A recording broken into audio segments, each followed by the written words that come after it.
And when you have good, you got the world on a string. We finished off our last season of Xiaolin Showdown with 26 action-packed episodes filled with episodic events and major plot twists and new evil villains. And oh my god, season 3 is just as bad. But of course, we definitely have to catch up a little bit. Where have I heard that before? Oh yeah, previously on Xiaolin Showdown.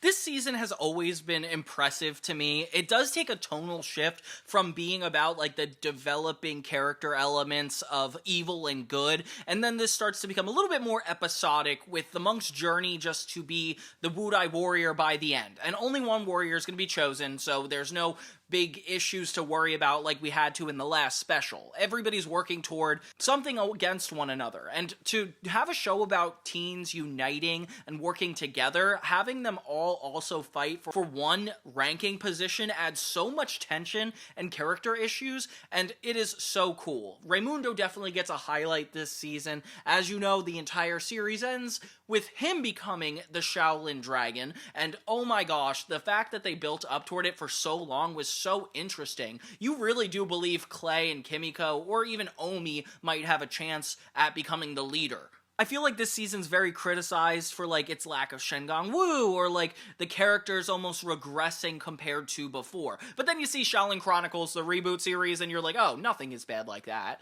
This one has its own special moments, giving Jack Spicer, Wuya, and Chase sides that you never have seen before. Evil takes such a weird turn in this season, even introducing a whole new villain, Hannibal Bean, alongside a lot more lore that we were used to. So without further ado, let's jump into it. Throughout 10-12 episodes, Chase started to devise this plan to turn Omi to the dark side, and it was really convoluted, basically trying to twist his sense of morality, good and bad decisions, and separate them from evil. Omi was like very headstrong though, and kept his word in most situations, but even he couldn't withstand some of the stakes that were going on. We ended with a 2-part episode where Omi's challenge was really tested, and Chase Young pretty much manipulated him into promising his loyalty to him, which, is crazy to think about. I can't believe Omi just goes with it, too. Like, you're trying to think that that's his, like, character strength. He's, like,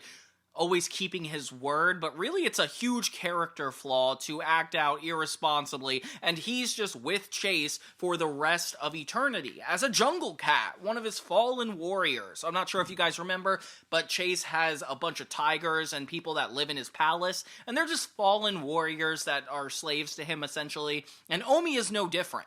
So we take off right from where that leaves off, with the monks all on their own, and Omi and Chase versus the entire Xiaolin Temple, which is not a good sign at all. Like, the world is already plunged into 1,000 years of darkness. So let's jump in with episode 1, the third part in a 2-part episode that we left off.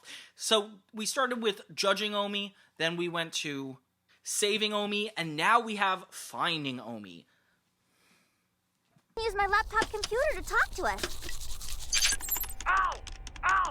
Ow! Thank you, Kimiko. Finding Omi starts with the entire world plunged into eternal darkness. Every villain we've seen before has a place in this new society, and Omi is still a jungle cat, but he is resisting Chase a lot more than usual, and I never really liked how he's only really bound by his promise. Like, I feel like he genuinely didn't choose to be this way, and that's the thing that, like, kind of bothers me, because the other 2 episodes were building up to exactly that. So Omi kind of, like, being submissive in this moment is very confusing to me. I must warn you that my purring should not be mistaken as a sign that I approve of your actions. I just happen to like having my ears scratched. But there's not really anywhere it's intending on going. We pretty much follow the monks, who Jack is now on the side of good, because he took the reversing mirror in the finale of last episode with him. Good morning, all. Master Feng, I brought you your morning tea.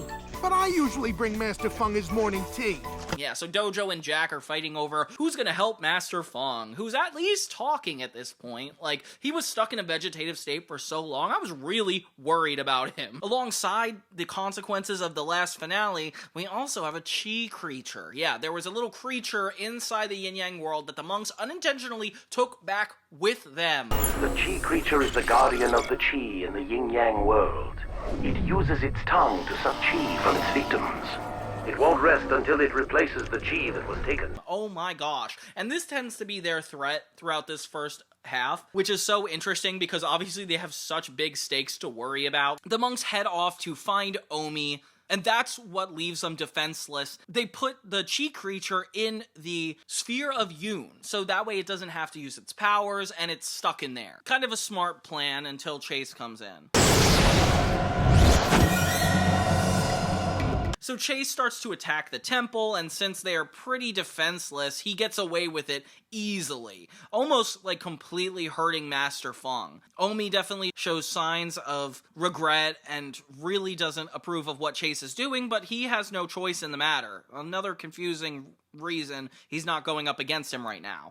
Serpent's tail!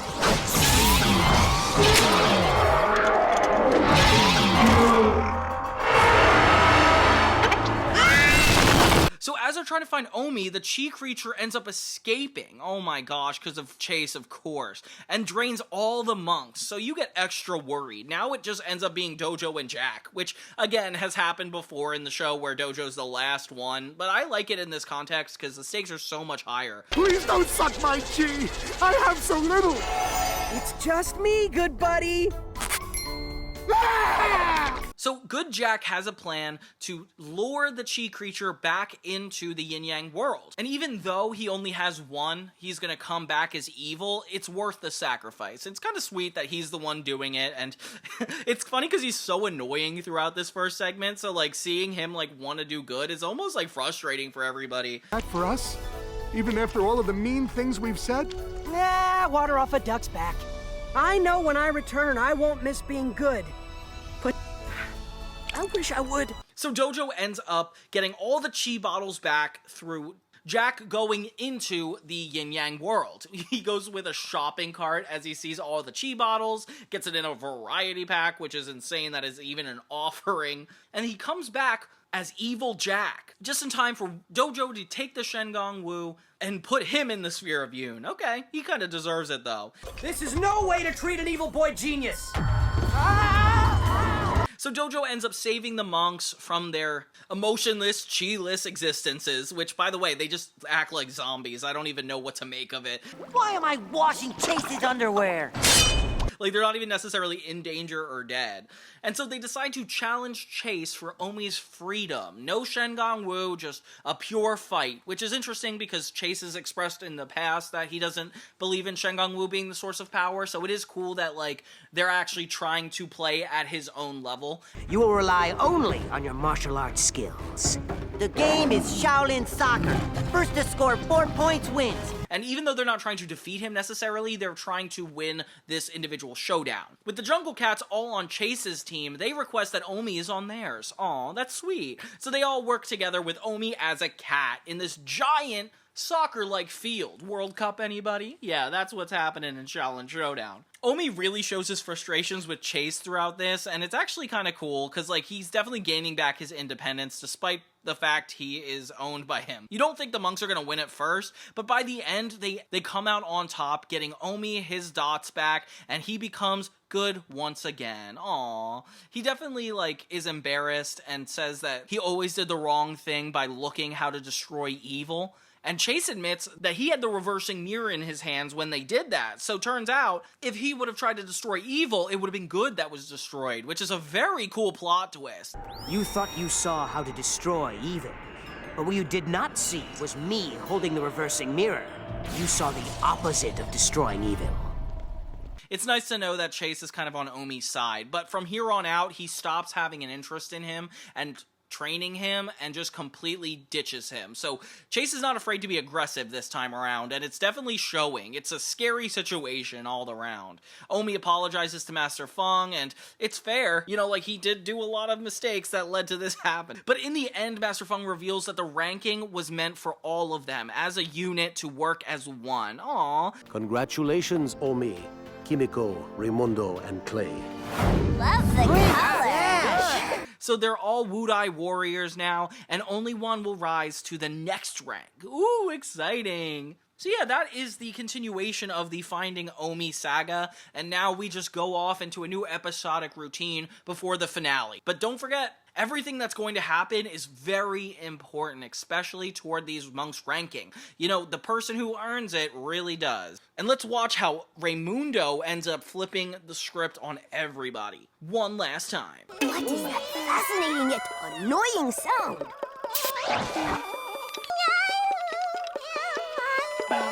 The next episode is the first episode in a while that Xiaolin Showdown took an episodic approach to their storytelling. It's called The Bird of Paradise. As we know with Chase Young, the story just kept building and building and it eventually exploded. And this one has no aspects of it that are carried on to the next episode, except for one small thing, but we'll get to that. Looks like I'm on an evil egg roll here, baby.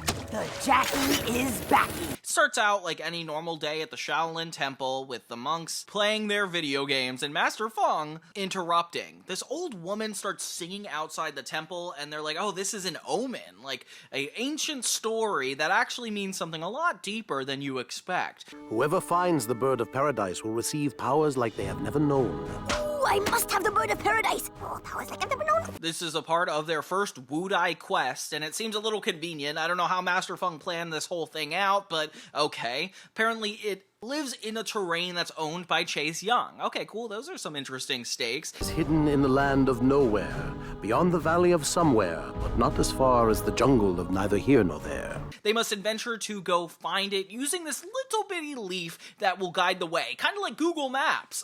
Okay. It's so weird though, because it's like, this is the same kind of energy they would put into getting a Shengong Wu, so why can't we just focus on that? Like, why does it have to be a bird and a metaphor? Like, you'll see even as the events transpire, that's like a common issue for me. But we'll just move on, mention how important it is, and if anybody else hears about this, that's going to be a huge issue, which is convenient because of course Jack Spicer has to be listening in on the monks. I love how obsessed with the monks he is. Like, it definitely shows that he's like less of a villain because he cares more about like appearing like a villain than being a villain. Meanwhile, Chase and Wuya are excited because they know that they're about to head out on this mission. Oh my god, the evildoers just all keep an eye on each other, and I don't even know what to make of it at a certain point. So as they're on their way through their expedition, this old woman that was singing earlier falls into a river. Remember what Master Feng told us about remaining focused? Oh my! Help me! Help me!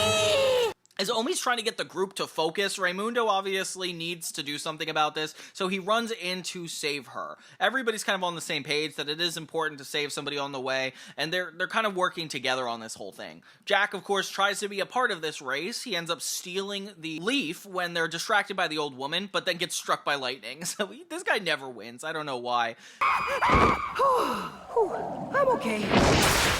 But in this moment, he does get away with the leaf, and the monks are kind of on their own. I don't know where they think they're headed, but it's just through this giant forest. Things start to collapse as Chase clearly has control over the environment, talks to them from the sky. I was not expecting that. As of course this is a wudai experience, the monks end up working together a lot more than normal, which I really like. I love it when they promote the unity of each other, and when this giant rock worm tries to attack them, which by the way doesn't have any historical background or merit, Clay has to save the day, which I love. I love for that for him. I say we mosey on out here while the moseying is good.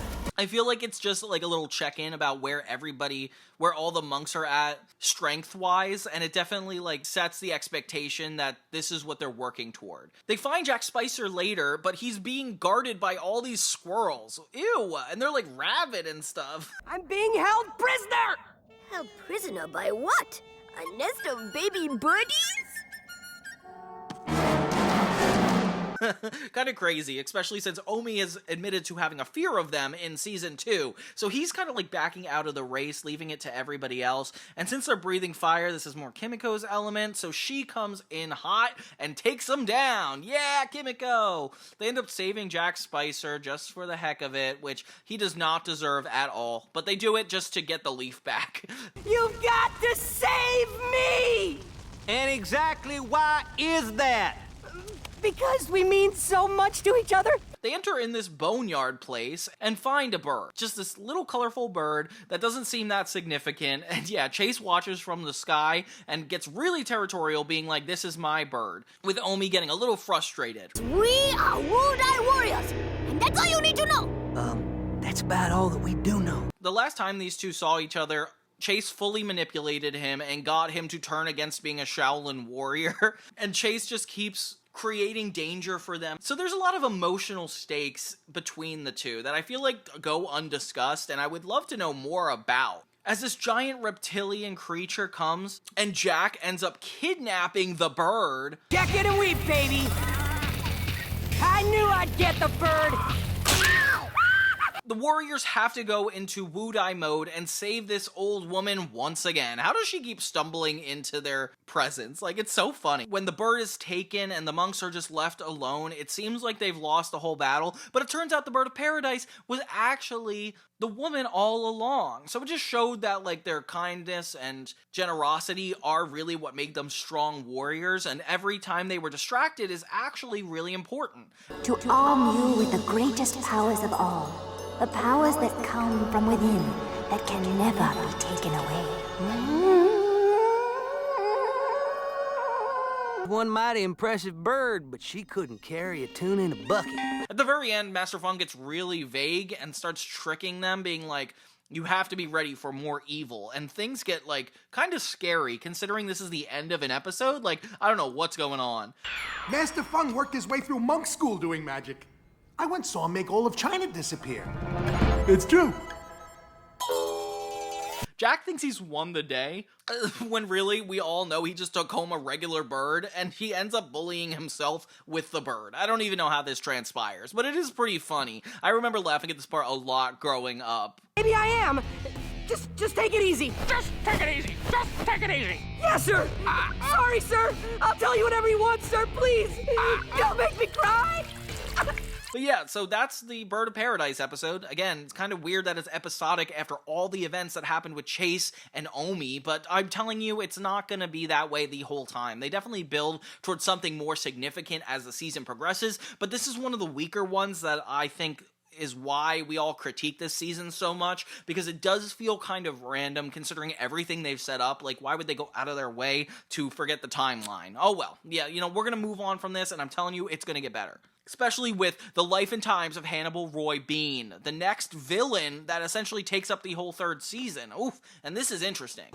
What kind of trouble are you talking about? Bad Jack went to visit Hannibal Bean. So the episode starts with all the monks training against the sweet baby among us, which was introduced at the end of season 2, and definitely a really weird Shen Gong Wu that I still kind of don't get the point of. I guess it's just like, at the last minute, it's a warrior that you could use against somebody, or somebody could use against you, so it's important to train against it. I don't know, it's just them fighting a giant baby. I don't know how else to justify it. No problemo, Fungo. I say bring it on, baby. Bring it on. They get a new Shen Gong Wu for the first time in season 3, and I hate that it took like 2 episodes to get to. Like, that is bothering me. Like, you guys set up a good system and you're just gonna abandon it when it's working really well? It's the Moby Morpher. One of my favorite for sure. Jack is still with this paradise bird, which is so funny that that's the recurring element from the last episode. Like, nothing matters in the last episode but that. But you are feisty. You are feisty. Yeah, I guess we both are. So the monks head toward the volcano where Wuya and Chase are. What? Why is Wuya getting the Shen Gong Wu? It's interesting because she and Chase have established before that they don't need to get them, but every now and then you'll find her get her way, and Chase just like kind of goes along with it. So the monks face off against Wuya, and it's just such an awkward battle. My, you're quite a muscular young man. Yeah, I work out a lot. With each of the monks falling for her, except for Kimiko, who ends up getting into a showdown with her. What the hey, that is a fun change of pace. Seeing Wuya and Kimiko start to battle is so interesting. They each wager the yin yo-yo and the yang yo-yo, which was the entire center point of the second season, so it's crazy they're even considering this, because obviously it makes you evil and good. So we get a whole comedic routine throughout this showdown, where each of them keep jumping in and out of the yin-yang world, leaving their chi behind, getting it back, and I don't even know how it's happening. If I win, I'm opening a home for birds without nests. It's funny, but sometimes it's hard to tell the good and evil apart, you know what I'm saying? Thank God Dojo gives us a reminder of the rules of this world, because otherwise I would be so confused as a kid. Like, this is not directly after they were revealed, so the yin yo-yo and the yang yo-yo are kind of complicated. As Jack shows up late to the fight, he and the bird steal a bunch of Shenggong Wu, despite the fact they weren't really involved in the showdown or anything, so this is kind of a win for him, until the bird starts morphing into a completely different being, the yin-yin bird. Its arrival means that a very close friend of mine is nearby. Hannibal Bean. Oh my god, I don't know how Chase didn't know that this had like a dark history if it was living in his terrain in the last episode. Again, another reason the last episode was kind of pointless, but whatever. So the bird runs into the yin-yang world, because I guess it belongs there, and takes the Shenggong Wu with him.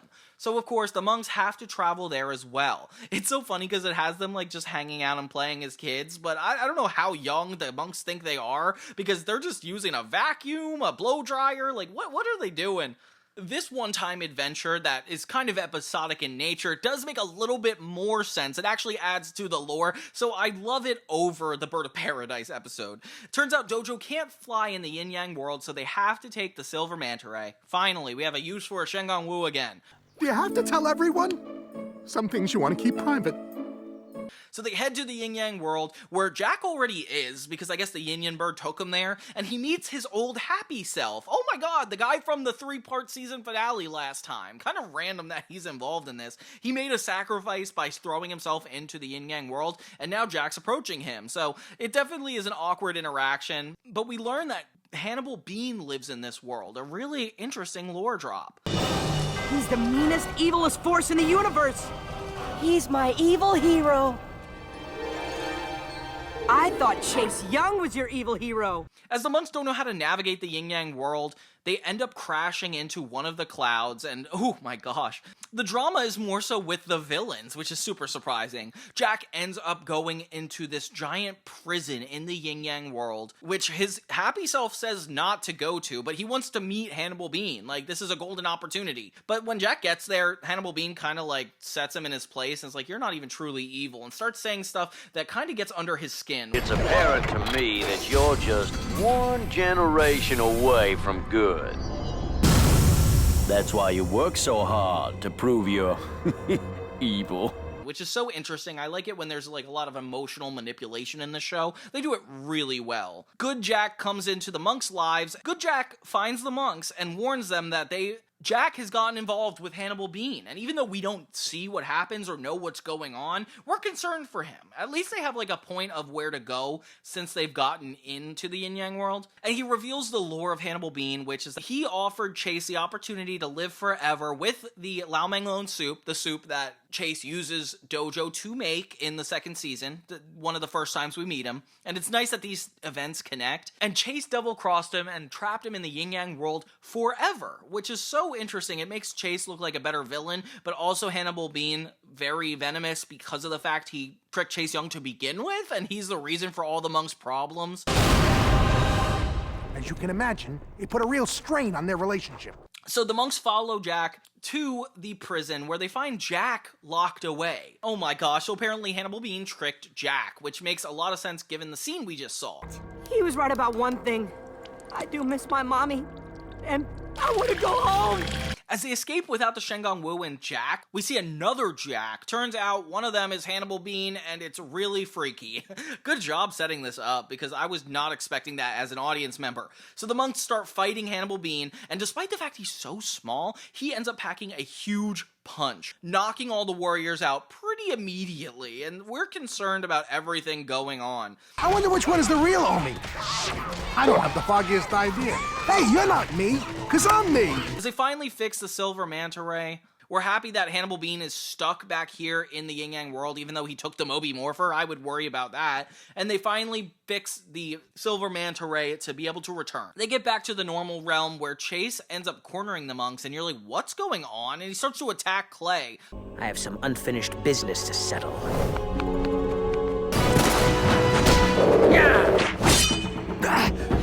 What in tarnation? abomination are you doing? Something I was not expecting. It's revealed later the actual clay was stuffed in the manta ray, and Hannibal Bean did the same thing he did before, where he impersonated one of them, and Chase was just trying to stop him. But you know what? Hannibal Bean is unleashed into the real world, and it's only the beginning of even more problems.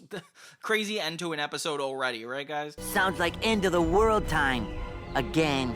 No. It is far worse than that. The next episode does build upon everything going on in the episode before it, where we actually get to see Hannibal Bean in action, but more so we're focused on Omi. It's called Omi Town, and we get an emotional route to an episode for the first time in forever. It's not all bad being an orphan. Think of what you save on gifts. The monks are celebrating Chinese New Year, the only holiday I think we've ever seen them celebrate, which is kind of exciting. Like, I like seeing their happy reactions to all their gifts. And of course, they get the weirdest gifts, which just say a lot about their home life. I can't even believe it. Great Uncle Tiamat sent me. His bones. How thoughtful. They see Omi and they start to feel bad for him because he doesn't have a last name and isn't like them at all. He doesn't have a family, and it's kind of sad. Master Feng immediately mentions that they should go on a quest to look where Omi belongs. Aw, that's kind of sweet. Sweet process. I'm surprised he doesn't just say, like, you belong here right off the bat, but whatever. How about we find your last name? One that fits, like, Omi Greenberg. What? Wuya has a secret meeting with Hannibal Bean in the same way that she did with Raimundo in the first season, which is interesting. They're repeating recurring ideas for plot lines, but enhancing them with different villains, and having Hannibal Bean almost in cahoots with Wuya definitely adds distrust to Chase's and Wuya's relationship. So it gets really complicated between the evil villains, and honestly, that doesn't get any better. Touch me and I'll scream! You did scream. Then I'll scream louder!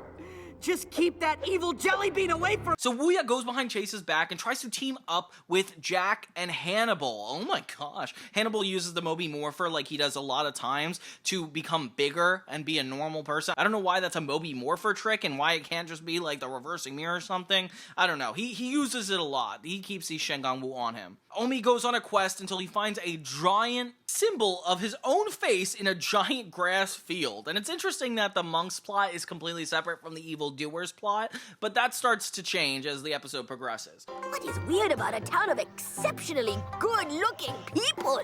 Omi meets this whole town of people that look exactly like him, and it is convincing that he has found his home. And even the dog looks like him. What in the world? It's very clear that something is going wrong in this town. Raimundo ends up finding Omi's family, and Omi is not happy to see that they are the most normal people ever in a non-normal town.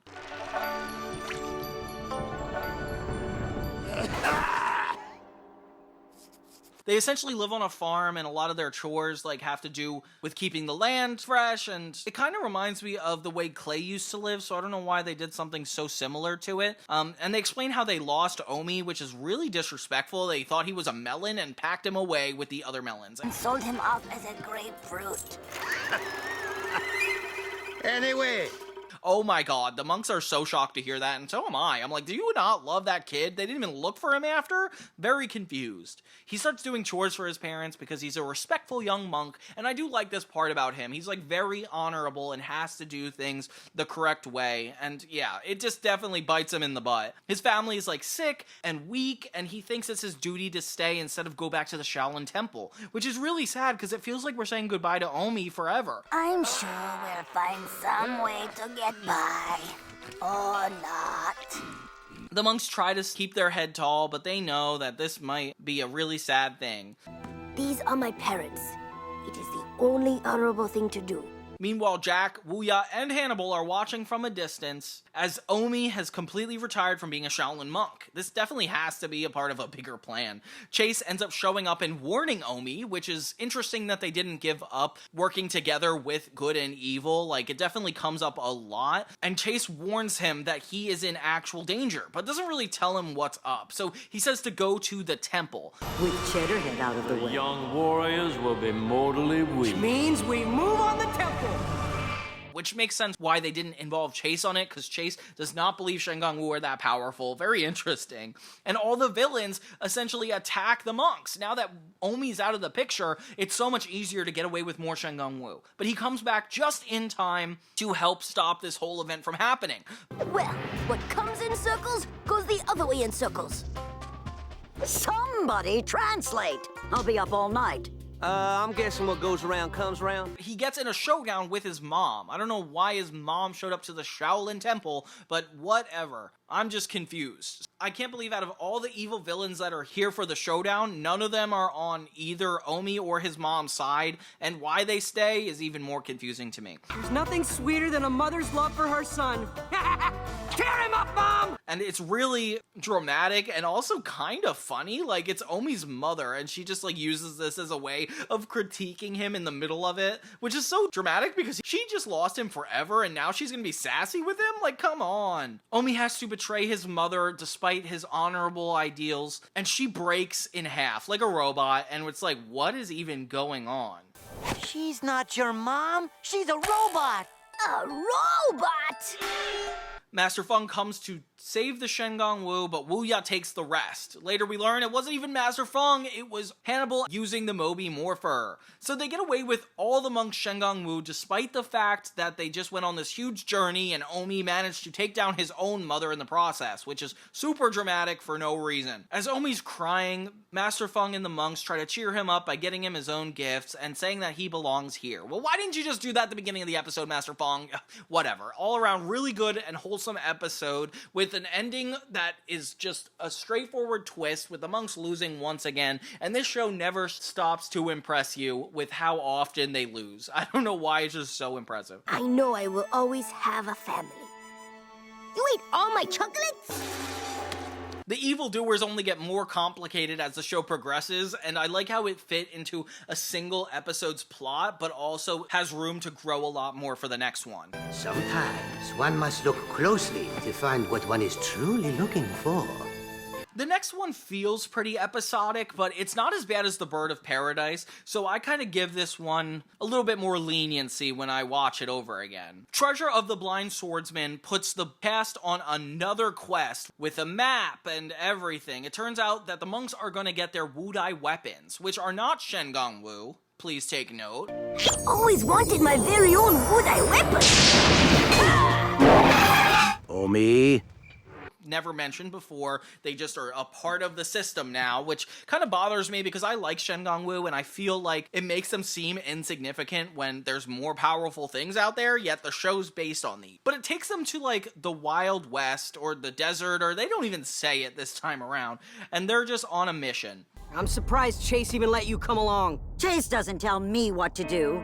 Anyway, he thinks I went to a sleepover with some evil friends. Of course, we have to have Wuya and Jack once again, because Wuya just needs to keep getting Shen Gong Wu, despite the fact that Chase has already disapproved, and Hannibal Bean has to work against them, of course, always keeping an eye on the monks. I feel bad for the monks. They're like being stalked by all these adults. They go to the Rattlesnake Ridge first, and the episode becomes more of Omi trying to get his wudai weapon first, but really like it goes in descending order. But weirdly enough, it starts with Raimundo. There is a sword in the rock, and of course, it is a wind Shen Gong Wu, which allows them to get out of the situation they're in. But Omi's pretty disappointed because it didn't choose him. And yeah, they say the Wu chooses the owner, but Omi, it was not even a water Shen Gong Wu. I don't know why he's surprised in this moment. Sorry, Omi. It really does disappoint him every time he gets to it and they don't choose him. But the locations make me feel like it's like a road trip movie, like the monks going on an adventure, going through different processes, like Pee-wee's Big Adventure style. They go to a cantina, which is so crazy, and there's a lot of historical ghosts that are living within the walls, which is a weird, unnecessary world-building thing. Kimiko ends up using these, getting her wudai weapon in this scenario, which is like a pocketbook full of sparrows. Later, they're attacked by a bunch of cactuses, and Clay has to help them get out of the situation, only to get his wudai weapon, the Bing Bang Meteorang. Oof. My wudai weapon! Sorry, partner, but I think it's sweet on me. such a cool idea for a weapon. I can't believe it took them this long to come up with like a boomerang type Shengong Wu, but I really like it a lot. Omi, of course, is depressed because he's the only one thus far that has not gotten something. I think we found your wudai weapon! Huh? No! So then the next place they actually do find Omi's, and it's just a small little stick. Aww. And it doesn't even do anything. He can't tell what's going on, which is so funny, because it definitely paints him as like the chosen one, but the fact that it doesn't do anything is really disappointing. Anybody wish to trade? I will do your chores. They find the blind swordsman and the treasure, which is kind of weird. Like, they're going for two different things, the treasure and the woo at the same time. Again, very confusing to have more than one obstacle. But the blind swordsman's really funny. He's been apparently here his whole life just to guard this box, which is kind of crazy to think about. Like, I feel like in reality, these cartoons seem a lot more messed up than I originally thought. You fight very well for not knowing where you are. Who are you? I thought I was fighting the cowboy. Wuya and Jack use this time to close in on them and steal all their woo, but instead just steal the treasure of the blind swordsman. When Jack realizes that the treasure of the blind swordsman doesn't do anything when they open the box, he leaves it behind, out of all things. I need to use the bathroom. What about the treasure chest? What? That's disgusting. You were talking to me? The monks are left for dead, tied up in the desert. Jack, Wuya, and them escape with their train. It turns out it just takes a little bit of believing to activate the blind swordsman. Maybe if we concentrate and picture what we're looking for. Ready?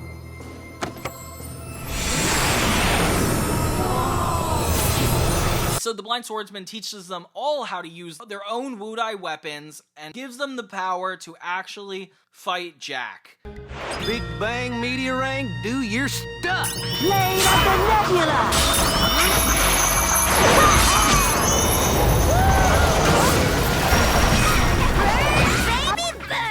As they get to his train to kind of save the old man, Jack, Wuya, and this guy get into a showdown, so it doesn't even involve the monks, which is crazy because this is their adventure. And this is one of the coolest showdowns ever, where they're actually taken up to space, of all things. Like, Let's go! Xiaolin Showdown!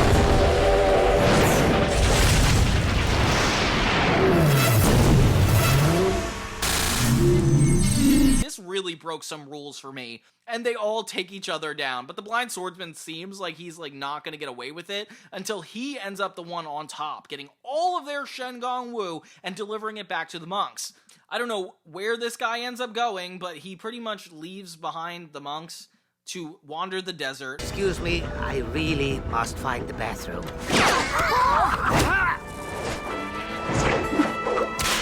Right as they're distracted by this whole showdown, the treasure of the blind swordsman is lost to Hannibal Bean. Another loss for the Shaolin monks. Why did they have to make them lose that one? All around, I feel like this is a fun gimmick episode where we get to see new sides of the Shaolin monks with wudai weapons instead of Shengong Wu, and I feel like they justified it a little bit better, but I still wish it was just regular Wu they were going for. Having an all-villain showdown was really an interesting choice with the old man coming out on top. I'm just so happy that they never, cease to surprise you with a twist.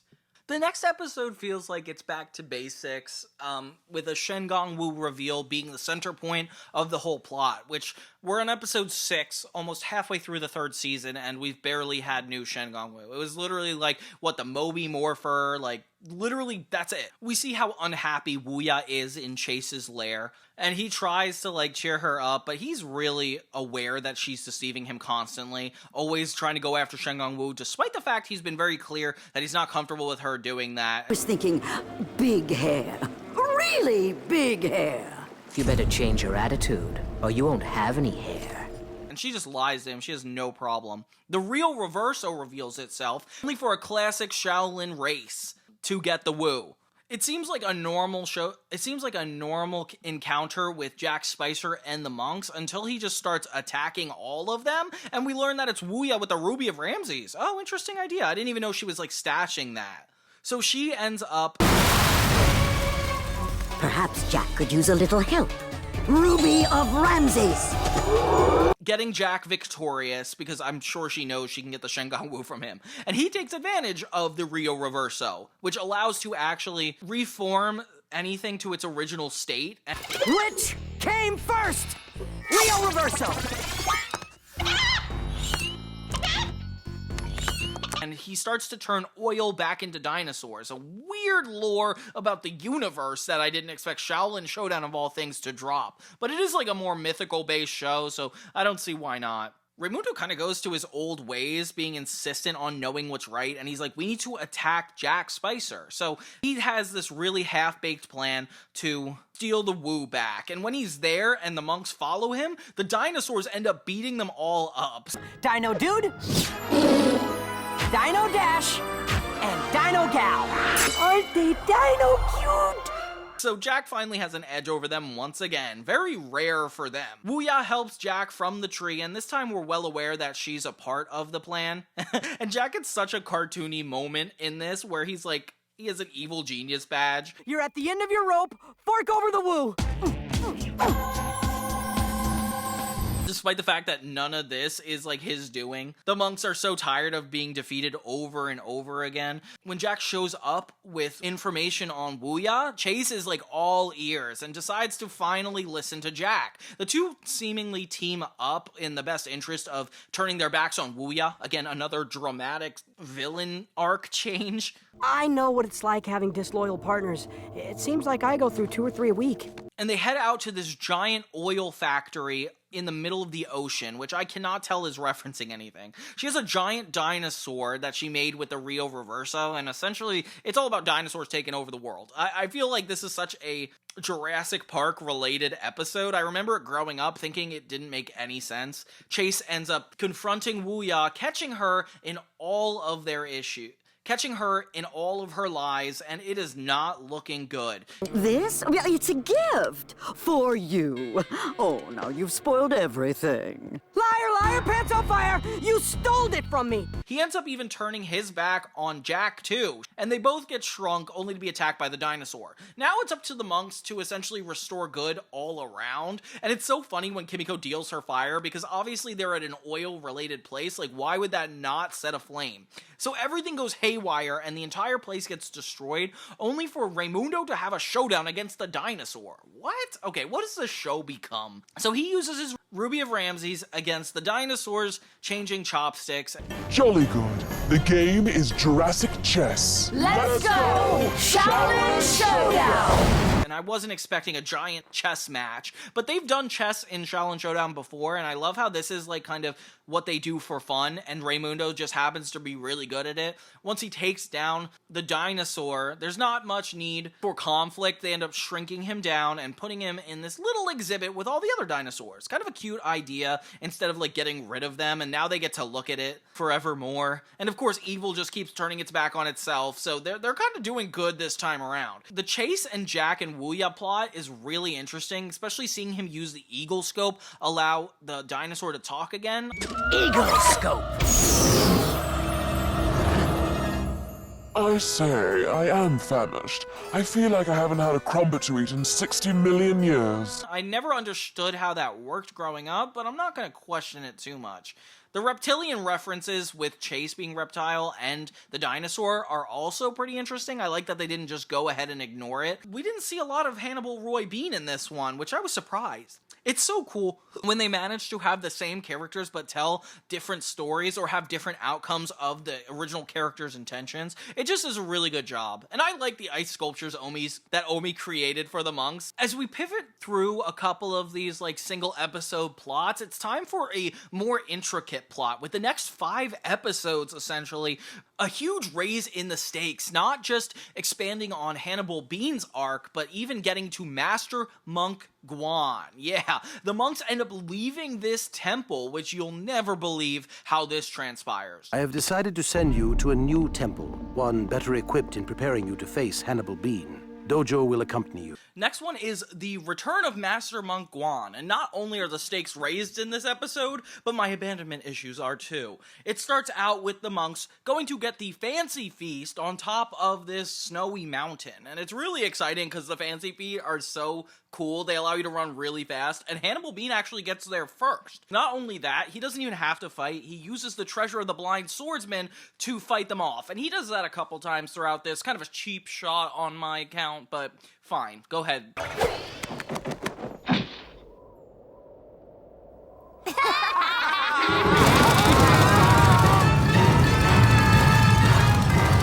When they're back at the temple, they find out that Master Feng isn't strong enough to teach them how to fight Hannibal Bean. He actually insists that they go to another temple?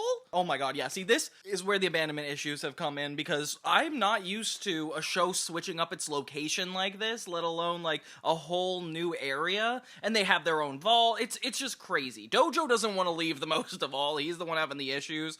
And when we find out it's Master Monk Guan, it feels like awesome. Like at first, it's like this beautiful temple in the sky. You know, when picking a temple, it's all about location, location, location. Master Monk Guan! And they have a nice feast waiting for them, as Master Monk Guan knows who he's preparing for. Ooh, very scary. Next morning, they wake up, and abruptly, they are not used to the new training schedule. They get up super early, and Raimundo does not know how to keep up. I am tough, but I am fair. All I ask is for you to do exactly as I say, and never, ever ask any questions. Do I make myself clear? The chores have never been more than this, and obviously you know they're not good with chores. They hate chores. And even the obstacle course looks like it could murder them. Oh my gosh. Really, you're worried about Raimundo because he is the most disobedient of all the monks? Like, he cannot handle any of this. Was that the question? No, I mean, yes, but hey, I can't ask them questions, can I? Oops. Master Monk Guan shows a side that you've never seen before. He is so aggressive and focused, and like, I'm kind of scared just looking at him, the way he's like going about this. He treats Raimundo like a joke because he can't keep up with anything, and for some reason this is also my fear. Like, I feel like if I was sent to like training camp or boot camp, I would not be able to keep up, same way he can't. Hannibal Bean rides atop the yin-yin bird, which means he is keeping a close eye on what's going on. Ooh, it's definitely like fun to see this imminent threat waiting to pounce. Like, that freaks me out a lot. Raimundo gets punishment after punishment. Master Monk Guan is not afraid to break down the law and actually get all the monks in trouble for everything he does. Oh my gosh. Insists on behaving like a clown. He should have a clown's name. He will be called Bobo. Bobo? You looking at me, Bobo? At first, he's like, you should listen to Omi. And Omi's like, of course, having an ego trip about it. But then he is so embarrassed, he quits again. Oh my god, Raimundo. But Bobo knows how to dress and eat. And when it comes to sleeping, there is no one who sleeps longer. You're only making things worse. I do not see how that is possible. So Raimundo exits the temple. I don't know where he thinks he's going. He doesn't have a place to eat or sleep. And he's encountered by Hannibal Bean. Ooh, kind of similar to the way Hannibal Bean approached Chase Young way back in the day. See, this is where it gets really cool with the lore. I don't know why he has this little escalator that leads into his bean suit, but this is also what he starts to wear from now on, making him a little bit more threatening than just a piece of bean. The monks catch Raimundo at night stealing from Master Monk Guan's vault. Oh my gosh, yeah, and this is a deja vu for everybody. I'm glad that at least they acknowledge it, like Omi says again, and I love that. Our Bobo is turning to the dark side. Again! The name is Raimundo, not Bobo.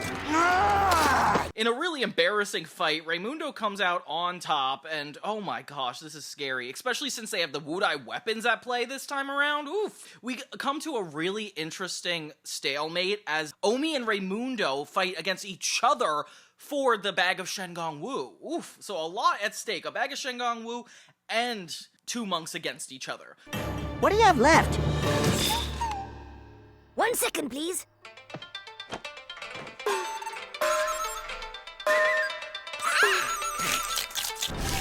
It's like last man standing in this giant, treacherous, ocean-like land. Raimundo uses the fancy feet the whole time, and I love this. And the monks watch from the boat as Omi is beaten up senseless. Like, Raimundo does not hold back when he fights Omi. And it's so sad because, like, they've clearly built a bond over the years. Like, Raimundo correcting him all the time. I guess that's not really a bond, but you know what I mean. And right at the last minute, the monks end up... Hannibal Bean insists on raising the stakes, like having more Shengong Wu be bet. I will wager all of our Shengong Wu against the ones you stole, and the treasure of the blind swordsman.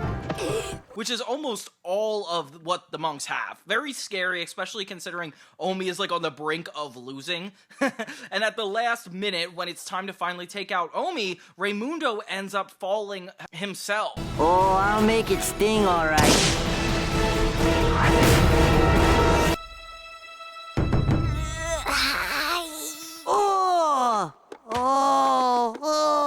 God. Looks like you win. Purposely giving up the battle. We learn that this was all a ploy. Raimundo didn't actually turn evil again, yet everybody believed it. I would have some trust issues if I were Raimundo. But it definitely starts a new arc following Raimundo and how he feels about being a warrior versus how people feel about him being a warrior and being the last to rise to apprentice. Like, I like how earlier storylines are not forgotten here. It's so impressive the way it's done. Of course, Omi is really betrayed, and so is Hannibal. Turns out you're allowed to do this in the rule book. I don't know how they got away with it, but you know what? That's a win for good. I needed someone with special skills. Someone dark, ruthless, shady, rebellious. Hey, thanks a lot. Turns out there was a reason the monks were able to push off Hannibal Roy Bean. It was such a good distraction for him, especially since he was keeping an eye on them, and now he knows, like, not to get too close to them. But yeah, having Master Monk Guan be the one in charge makes Omi super jealous. By the end, he gets a staff too. Oh my gosh.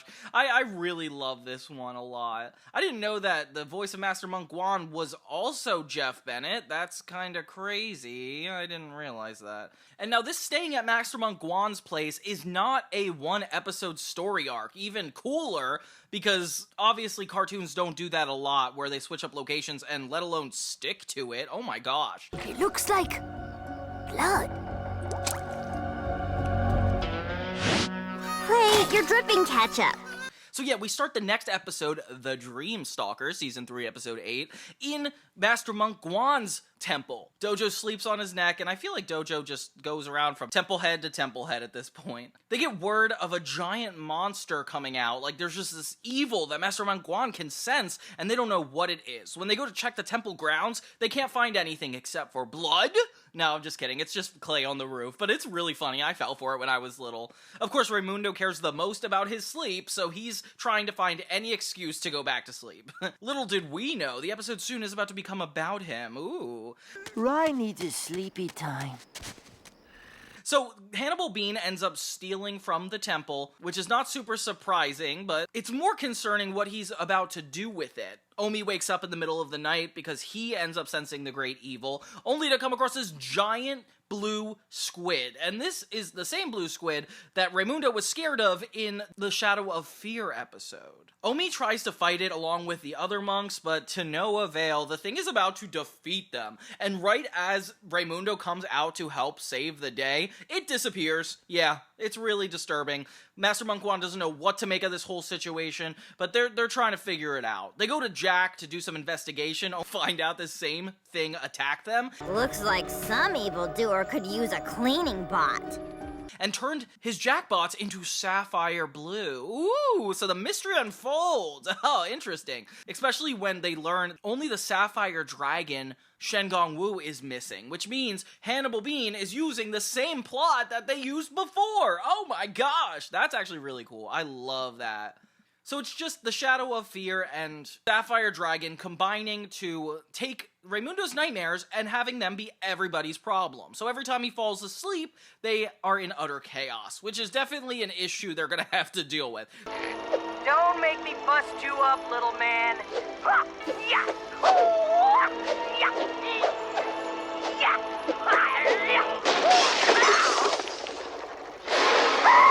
So So they're like, okay, we're not gonna let Raimundo go to sleep anymore. Then we get a montage of everybody, all the monks trying to do what they think is necessary to keep him awake. And of course, Clay wants to do square dancing. Kimiko has him do video games. Like, it's so on par with what we're expected of the monks. I shall be keeping you awake with a mysterious ancient training technique known as dodge the bucket of ice water. Huh? One of them stays back with Raimundo, and it's supposed to be Clay, but Kimiko ends up doing it, only to find out that this is another trick. It's the Moby Morpher. Kimiko is not Kimiko, it's Hannibal Bean. Oh no. So now we know the monks are off to get the new Shengon Wu, the Shadow Slicer, while Raimundo is alone with Hannibal Roy Bean. So he is vulnerable, and it is dangerous. Of course, they face off against Jack, as they classically do, who has the monkey staff once again, and they end up doing a whole Xiaolin Showdown over this. Sapphire Dragon! I challenge you to a Xiaolin Showdown! It seems like no big deal until we go to Raimundo's side of things. He actually did fall asleep immediately, oh no, and he's lucid dreaming where he could actually interact with all the things he is seeing. And we get a lot of insecurities aside of Raimundo that you don't see very often. Kimiko in her kimono? This is the most confirmation that he has a crush on her. I know we don't go into it too much, but you can't tell me there's no meaning to Kimiko being in these dreams. He starts to see this shadow that keeps appearing, and it turns out to be his former self. Ooh, dark! And then he starts seeing himself in different scenarios that paint him the way he sees himself, as a villain. Almost like a Jack Spicer-esque. And then we kind of see a moment with Tubby Mora where he's eating Jack Spicer. I don't know why that has to do with it. Hey, guys! Get off of me, Tubby! Later, they're at the movie theaters, and Raimundo is just dealing with dream logic right now. Like, everything is off the rails, and I don't know what to trust. Hannibal starts appearing and talking to him, convincing him that he's not good enough, and all these relevant things that actually kind of make a lot of sense. Maybe not even good enough to be a Shaolin monk.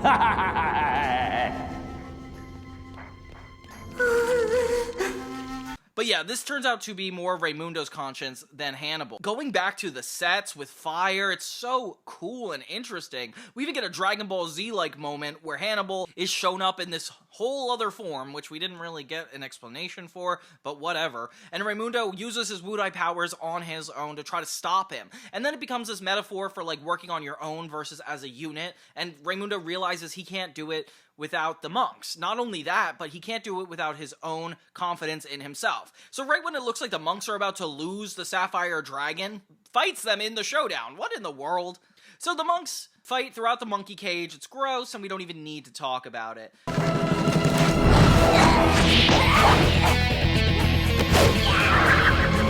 As Raimundo focuses, finally, he takes down Hannibal Bean in his dream, and the monks end up being the ones exhausted. By the end of the episode, of course, Raimundo's as refreshed as ever, and finally believing in himself, which definitely sets us up for the finale, which is, it's just a couple episodes away, guys, so stay focused. I tell you, these are the finest Shengon Wu on the market, each with a lifetime warranty. The next episode we have is Season 3, Episode 9, Chucky Choo. And for some reason, we have a dojo episode for the first time in literally ages. I can't believe how long it's been. Then again, we were dealing with some interesting things for a while. It starts off, they're still at Master Monk Guan's temple. Okay, cool. And Dojo is starting to miss Master Feng more and more by the day, and his emotional state really affects his flying. Dojo, this is Frenchy Fu. Just an old friend passing through. Another dragon? Dojo, it isn't like that. No, it's table tennis at 3, then pool time. They head back to Hong Kong, which is actually really cool, to meet this random light-skinned dragon with a yellowish tint selling Shengon Wu. And we see every villain we've encountered throughout the entire show in line to get their own, which of course includes Jack Spicer. I love how Jack, out of anybody, falls for this. It's clearly a scam. Take one for a spin. Shroud of Shadows! Prince, Where'd you go? I'm here! I was here all along! You can't tell if any of the Shengang Wu work, and then Chucky acts like the Shroud of Shadows works, which is really funny. They head to get the next Shengang Wu, which turned out to be one of the most powerful Shengang Wu ever. They don't even mention it in the show, but in the video game it is. It's the Kazusu Atom, and it allows you to vaporize stuff. Ooh, dangerous. So there's this all-out race toward it, with all the monks using the gills of Hamachi, which is kind of fire. I like the way this looks. Taking down Jack's dolphin bots. Why? Experiments just get crazier and crazier. He tries to use the Shengang Wu he just bought, to which completely fail, embarrassingly. You can color me gone! Shroud of Shadows! I am so indivisible!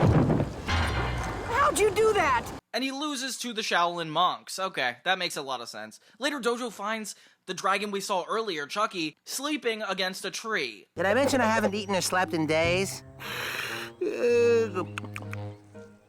Yeah. Apparently Dojo knows him, and whew, this guy is well liked by the monks. He has this like comedian-like suaveness to him where everybody just loves him, and Dojo hates him. Of course, everybody's like trying to get him to hold back because this guy is clearly trying to become a better person. It's like a redemption arc for him. But Chucky Choo is more slippery than...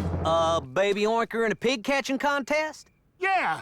When you shake his hand, you better count your fingers. And Dojo, being the only one not to believe him, of course, is going to be the one right in the end. They keep beating each other up at every corner. And this is funny because you actually find out that this is related to the episode Something Germain, where Dojo was talking about losing one of his best friends. Chuck wanted to borrow my yo-yo.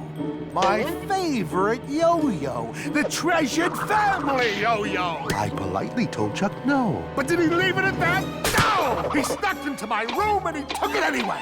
And this is the guy. It's all because of this stupid yo-yo that Dojo refuses to talk to him and thinks he can't be forgiven. So Chucky ends up giving him a new yo-yo. Oh, real surprise. As they're going off in the forest by themselves, they make up, and it's actually really sweet. Until Wuya and Jack steal Dojo and Chucky. I was online shopping for shoes. Guess what I found? Shoes? Kimiko finds them on the black market. What in the world? She traces it back to Wuya, which I don't know why there would be a face to it, but it still checks out. They threaten the monks, claiming if Chucky doesn't give them their Shengang Wu back, they're gonna have a big problem, which kind of feels like a gang-related episode, which is so funny. But like, I mean, Chucky did rip them off, but it's not the monks' fault. I don't know why they got involved in his issue. Like, it almost doesn't even feel like a temple-related episode. Blade of the Nebula! Huh? By the end, Wuya's trying to steal the Shengang Wu and comes across Dojo, where they both get their hands on the orb at the same time. Of course, this is a nice reference to the fact that they're both the Shengang Wu finders, especially in Season 1. They were always, like, kind of on the same wavelength, and at this time, when Wuya has a physical body, it almost seems, like, not fair to Dojo. But it is fair, so Dojo ends up... Says right here that a mystical dragon can be Wu-less in a showdown if he has no criminal record. Well, there was no convictions. Challenging her to a Xiaolin Showdown. It's pinball. Ooh, super fun. I could see, like, Dojo's nervousness this whole time. He, like, doesn't enjoy it until he's actually in the pinball machine. And this looks like the funnest showdown I probably have ever seen. Like, I wish I could be in Xiaolin Showdown just for this showdown. Prepare to lose your first showdown. I liked you better when you were legless. I could relate more. Wuya ends up vaporizing the Shengang Wu. Oh my god. So they disappear. I didn't even know a Shengang Wu was capable of that, and it's a huge shock factor. But we find out that Chucky pulled another one of his con games and stuck all the real Shengang Wu in Dojo's nose, so the ones they fought over weren't actually real. And that's where I'm surprised that they ended up having a Xiaolin Showdown and all that magical stuff happened. Like, how is that possible if it's not... You know what? I'm not even gonna get into it. All around, by the end of the episode, Chucky becomes the new dragon for the temple with Master Monk Guan. Very random to me, if you ask me. They didn't even interact in this episode, so I don't know why it had to do with it. And I feel like we could have had more stories in this whole Master Monk Guan saga, so it's kind of depressing, but you know what? You are what you eat. You are welcome to stay with us. Oh no, I really couldn't impose. This episode was a lot of fun because, like, the whole con artist gag and having Dojo bring up his past stories to have his own plot, that's a lot of fun. And I like that it becomes like this commercial issue with the monks where the villains just don't even trust them. I wish Chase was in this episode. He's the only one I really missed from this one that I feel like we haven't seen. You have proven yourselves ready to master the power of your elemental Shengong Wu. The next episode is Season 3, Episode 10. We're counting down to the finale, guys. Wu got the power. It starts with the monks heading out to see the Denshi Bunny. Reminder, they're not at Master Monk Guan's temple anymore. They're at the Xiaolin temple. And they find this bunny that allows you to turn into lightning. One of my favorites of all time, and the fact it's even in the video game is surprising to me. It seems so, like, random of a Shengong Wu, but I like it. It's cool. Jack ends up showing up to the temple, ready to take their Wu, as he always does, with the Shadow Slicer. It makes copies of himself, and I don't know why that's different than the Ring of the Nine Dragons, but I'm not gonna sit here and have that fight with you guys. Master Feng introduces a new charm to the wudai weapons they got earlier. This brace you could put around your arm that enhances their power, but we don't really understand why that is or how it even happened. Later we see Jack and Hannibal working together, a random combination, but they just mix it up more and more each time. I still don't know what the plan is. Good. Let's keep it that way. No use overtaxing your uniquely undersized brain. They see how much Omi craves to be powerful and cares about being a leader, a Shaolin monk, and you know what? They start preying on that, which is not the first time, and this is another Season 2 arc done all over again. Hannibal Bean sneaks into Omi's head to convince him to have a bigger ego than he already does, saying that why are all the monks using their own Shaolin elements when Omi's good enough to do all of them? Oof. I will get clay, Kimiko, and Raimundo's elemental Shingon Wu and absorb them too. Most unusual. I do not know where that thought came from, or why I want to clean my ears. So Omi listens to this, takes all of everybody else's Shengong Wu, the most evil thing he's probably done to date, and just uses it like a last airbender of some sort. This is where it gets to be a little like Avatar to me. I didn't expect one of the monks to learn all these elements. It's cool, but it's scary. My powers are most amazing! I am most amazing! We see side effects immediately. He tries to return to the temple and be normal, but he keeps attracting metal objects, the roof's concaving, and even their food starts burning, so everything elemental ends up bothering Omi. Master Feng picks up on his mistake pretty quickly, and everybody is turning against him. It's hard because obviously he has a big ego. This is 100% like something he would set out to do. Like, I'm not surprised, but at least they pushed his regular character attributes even further in this episode, nearly flooding the temple. Maybe you ought to take it easy for a while. Try to remain still. And it's so funny because you see Dojo in a tube falling into the ground. Like, it's so crazy. So they're like, Omi has to leave. Oh my god. So yeah, third time Omi had to just leave the temple for whatever reason. This time he's genuinely dangerous and causing so much issues. So it does make sense. The monks try to be really good partners and actually go steal Shengong Wu that might actually help them help Omi. That's when they find out that this was all Hannibal's plan. And here's the Zing Zombone. Zing Zombone! That's right. You now work for me. First thing we do is separate Omi from the other misfits. He actually used Jack, got all the Shengong Wu, and turned them all into zombies using the Zing Zombone, which is nice that they even had a second use for it. I didn't even expect that. Later, Omi encounters Hannibal by himself, and I don't know how he's in the Sphere of Yun and then uses it on him, but okay, I'm not even going to get into the logistics of Shengong Wu here. He puts Omi into it, allowing him to inherit all of the elements that he just learned. Oof! Okay, so now I'm starting to pick up on the plan. I like that they only give you pieces of the plan, and it doesn't always make sense until you get to the villain plot of the episode, and it's like, okay, this is what the monks are really up against. And it always is so much bigger than you expect. So with their wudai weapons, they try to find Omi at this giant power plant ran by millions of Jacks. What in the world? They couldn't even get bots for this episode. They use Jacks. At the precise moment you are to be struck by lightning, I will lower the Sphere of Yun, and all of your energies will pass to me, making me the most destructive force in the universe. They're waiting for lightning to take all of Omi's power, which could inevitably kill him, and they don't talk about it that much, but this is the one episode that I feel like they're really driving home the point that he could die. They end up turning into pure energy in the sky, and the monks are not able to help. It all comes down to just Omi and Hannibal in pure energy. Definitely another Dragon Ball Z moment. I like the way that they're fighting through the clouds, though. It's got some really good cinematic moments. I summon all of the elements. Wudai Neptune, water. Wudai Mars, fire. Wudai Star, wind. Wudai Crater, earth. Omi is still well over his head until Raimundo talks to him from afar, trying to explain to him to focus on the only one he knows how to do best, which is water. So Omi does this, finally gives in, and takes down Hannibal Bean with a giant explosion. But at first, we don't see Omi. Like, this is heavily implied he is completely gone, especially since the monks drop their heads and are so disappointed. Looks like Omi just saved the world from Hannibal Bean. Yeah, but it looks like he used himself up doing it. Where's Omi? Imagine this, like, where it goes wrong and it just doesn't get better. Because, you know, Xiaolin Showdown, they're not afraid to have a negative ending and then also keep it going. Like, they are cruel to these characters. I feel so bad for Omi, Clay, Raimundo, and Kimiko.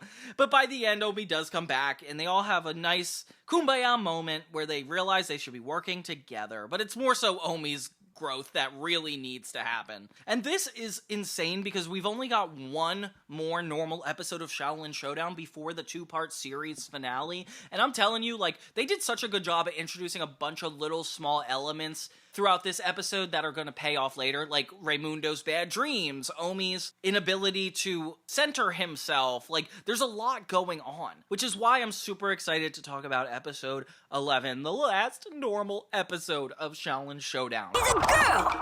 She had to be cheating! Actually, this very situation is covered in the Wu training manual under Too Bad Sucker. What? It's called Hannibal's Revenge, and it has a lot more to do than just Hannibal. This was always one of my favorites growing up, just because it's like a Kimiko episode, it raises the stakes, and we're constantly talking about how important this final ranking is. Only one kid will be chosen as leader, and it's really hard to get them to work in unity knowing this fact. Kimiko starts to get way better at training, and defeating them all in like a single instance. Wudai Mars! Fire!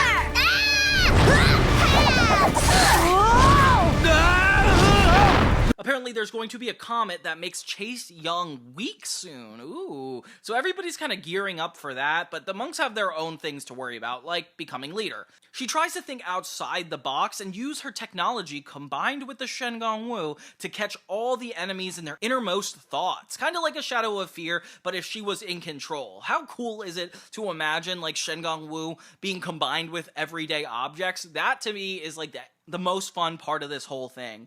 Life don't get better than this. I feel sad for those who will never know what it's like to be me. I rule! Hey, stay out of my head. I don't let anything go on in there. Seeing all the kids' thoughts is hilarious, and of course they get uncomfortable because it's obviously breaching privacy for them. So Kimiko's like, let's just use it on the enemies. We learn that all of them are kind of secretly planning against each other. And as she starts listening to their thoughts, the Yin Yang Bird comes in and reports this all to Chase. So we got Wuya, Chase, and Hannibal all turning against one another. The monks don't even know what to do with all this information. They kind of feel sidelined when it comes to a lot of it. Your idea is most wondrous. Should have been my idea. Mine! Oh, wonder if she's listening. So as Hannibal and Wuya plan for the Heylin comet, they're realizing that Chase is going to be weak and just attacking him and taking all his stuff. Oh my lord. I may be weakened, but I'm not helpless.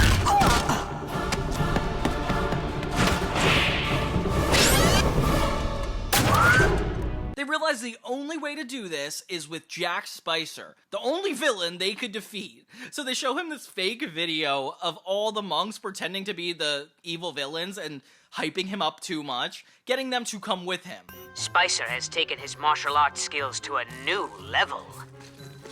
Dojo, get out of the shot! As they go for the cannon blaster Shen Gong Wu, one of the last Shen Gong Wu from the show, all the villains meet up trying to get it, which is kind of insane because they all start turning on one another, not even worried about the Shaolin monks. I see you brought your kittens to do your fighting. And I see you brought my housekeeper to do yours. Oh, I finally get to see the ants in the pants Shen Gong Wu used. This is one of the cooler ones I've always wanted to see. Since they won the Treasure of the Blind Swordsman a couple showdowns ago, Kimiko uses it to turn herself into Jack. Okay, so they just get one wish. What a cheat, Shen Gong Wu. You can't just add any power you feel like it whenever it's convenient, but no, I guess the Treasure of the Blind Swordsman can, whatever. So as Jack, she tries to take down all these villains and turn them against one another. So we get a showdown that's completely villain only, kind of like an adults only swim at your local pool. Yeah, kids, get out, 15 minutes, come on. These Shaolin warriors are fighting. That Chase has curly hair. A real warrior shaves his head like me. Ha! You could pour fertilizer on that head and nothing would grow. And Kimiko does exactly that. She turns all these villains against each other, making their fight so intense that they forget about Jack, and she ends up on top. Chase definitely picks up on this later, saying he likes her perfume. By the way, love the perfume. Which is so funny, because Chase definitely doesn't know. In the end, nobody quite gets how Jack came out on top, nor do they question it, or even respect him quite yet. But that's just like the funniest part. And Jack, when regular Jack wakes up, he takes credit for everything. Of course he does. Evil Emperor of Darkness reigns again! I'm the best! I'm triumphant!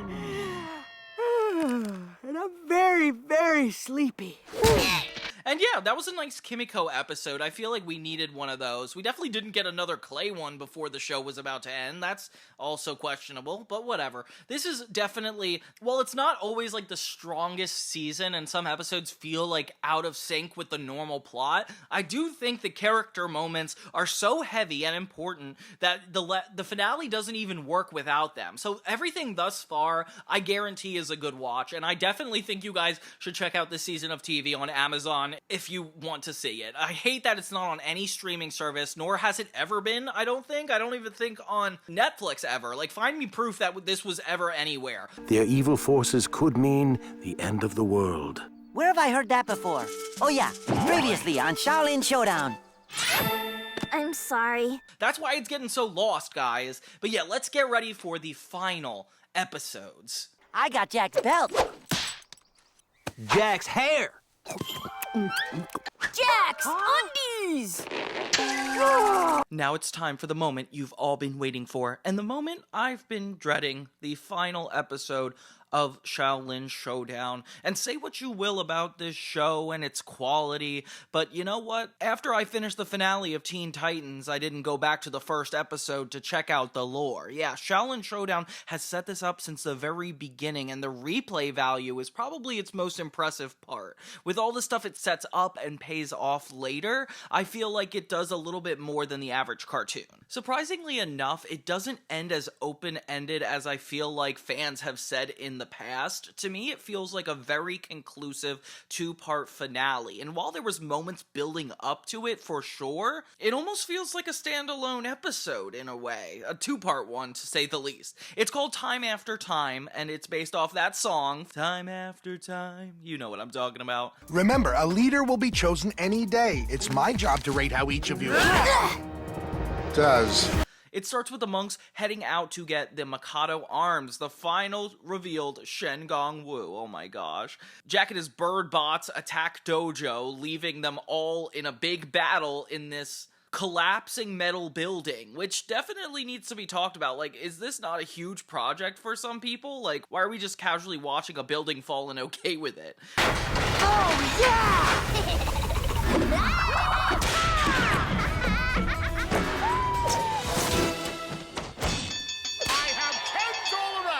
Once they defeat Jack, they start beating him up just to show off, and it seems like they're all getting a little bit more competitive with one another in a way that they weren't before. Master Feng reminds them that the time to pick a leader is only days away, with each of them given one assignment to actually prove their worthiness. And you know what's interesting? We actually follow Omi throughout this one. He thinks of looking for the biggest ball of string, the biggest thermometer, the biggest hairball, and it's like not really worth it at all. While all the monks are having like writer's block, they have no idea what they want to do. So they try to peep on one another and see what they're up to, which is kind of shady when you think about it. They all run into each other doing the same thing.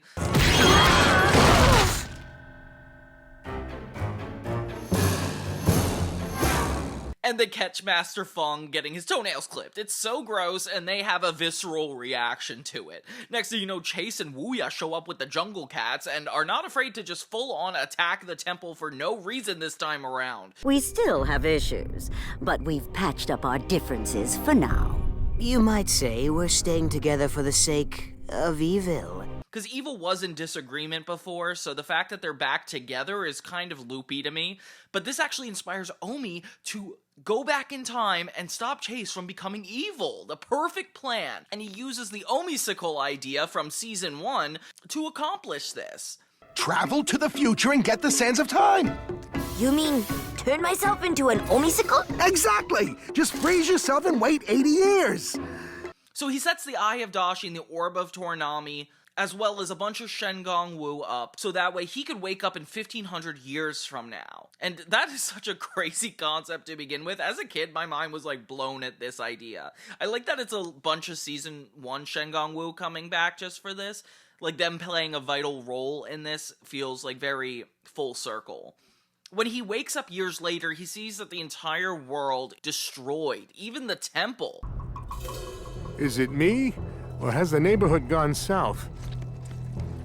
With all these huge bots coming around, they look like jackbots, by the way, that's not a positive sign. Omi is kidnapped, while Dojo ends up getting away.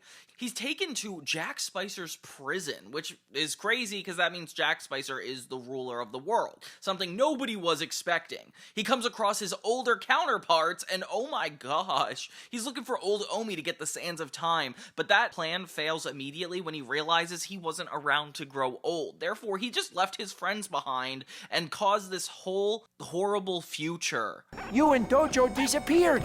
I did not disappear. I froze myself so I could travel into the future and talk to old Omi. Which is so crazy because it's like old Raimundo, old Kimiko, old Clay, like they are just out of their wits and hilarious. As if they've all given up, and Omi's the only one with a little bit of hope. They're brought to Jack Spicer's lair to perform for him, which is so crazy that him as an emperor just forces good heroes to perform for them. I can't believe this is how things end up. Master Feng? Obi? Is that you? Where have you been? It is Omi, and it is a very long story. Even Master Feng is still alive. I was expecting him to be dead, but I guess he's just crazy now? I don't know what they're trying to imply. The future can always be changed if you can get the sands of time from Jack Spicer. Every now and then, the old dude still spits out a few words of wisdom. He gives him one last piece of advice, that the future can always be changed, and that is the meaning of this entire special, which is kind of cool when you think about it. Raimundo leads the charge on the old people escaping when Master Feng essentially dies in the background. Very depressing. First, you were never lean, and second, we're still Xiaolin warriors. We fought together once, and we can do it again! They come across all the old villains as they escape, and they have not changed at all. Kind of creepy. Hannibal? Wuya? Chase Young? I'm pleased to see you after all these years, Omi. I always knew our paths would cross again. They send Kimiko to find Jack's vault, where they'll get the Shengong Wu and turn against the Emperor, which is kind of a crazy idea. Omi uses the Mikado arms, thank God, because this is the only time you can use it, the second to last episode. And they hold off Jack long enough, use the cannon blaster, and get to the vault. 1, 2, 3. Jack's still lame. Once they get all the Wu, Omi gets the sands of time, and all the other monks are pretty much killed in front of him. It's definitely very dark. Jack being the one to annihilate everybody is the worst part. Like, he seems like somewhat good, so I don't even know how he's capable of this. In the last moment, Omi goes all the way back in time before any of this happened, before even his present happened, and goes back to where Chase, Master Monk Guan, and Grandmaster Dashi fought. Come on, kid. Remember what Master Feng said. The future can always be changed. He even gets in on the moment Grandmaster Dashi catches Wuya, something I was not expecting, but it kind of plays out differently than it was set up in the first episode, but I'm willing to forgive that because of all the character development. Omi and young Chase end up getting along really well, which is kind of depressing because it makes you think about the world and how it could have been given all the events that Chase put him through. It's like almost emotional. How do you know Repulse the monkey? You taught it to me 1,500 years from now. As they defeat all the rock creatures and capture Wuya, it's kind of a nice moment. We have the infamous scene where Hannibal offers Chase the Lao Mang Lone soup to live forever. Your place in history will be stolen from you by the one you consider closest. No, I do not believe you. And this is when he spends time thinking about his decision. I always wondered what the historical Shaolin monks were doing. Like, back then, like, what was there to do? Collect Shengang Wu? Like, how did they go about it? Chase decides to drink the soup, but then Omi replaces it with pea soup, making the decision not actually his, and he stays good. As Omi returns to the future, he thinks everything's gonna be perfect until he finds a warped master monk, Guan. Yeah, turns out this guy ended up taking the Lao Mang Lone soup. Ooh, crazy. After Hannibal Bean failed to deliver me to the Heylin side, he turned to Master Monk Guan.